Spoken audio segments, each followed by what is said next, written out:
गिरिडीह जिले के पीरटांड थाना क्षेत्र के पांडेडी में एक दर्दनाक सड़क हादसे में बाइक सवार युवक की मौत हो गई, जबकि दूसरा युवक गंभीर रूप से घायल हो गया। मृतक की पहचान खुखरा निवासी नारायण खोल के रूप में हुई है, जबकि घायल हरलाडी निवासी राजेश खोल है। यह दोनों युवक चिमनी ईंट भट्टा में काम करके अपने घर लौट रहे थे, तभी तेज रफ्तार ट्रक ने उनकी बाइक को टक्कर मार दी। नारायण की मौत मौके पर ही हो गई, जबकि राजेश को सदर अस्पताल में भर्ती कराया गया है। इस घटना से मृतक के परिवार में कोहराम मचा हुआ है। स्थानीय लोगों ने तुरंत पुलिस और एम्बुलेंस को सूचना दी, जिसके बाद शव को पोस्टमार्टम के लिए भेजा गया और घायल का इलाज जारी है। पुलिस ने मामला दर्ज कर जाँच शुरू कर दी है।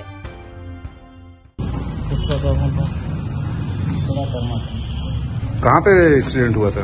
क्या बोलते हैं, पांडेडी। कौन सी चली तुमने? बाइक से। कहाँ से आप करे ले? यहाँ चिमनी भट्टा में काम कर रही है में।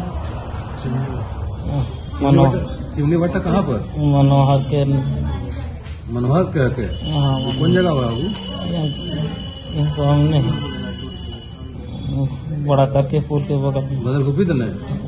धर्मशाला के बगल में। धर्मशाला के बगल में। धर्मशाला के बगल में क्या चीज से एक्सीडेंट हुआ था?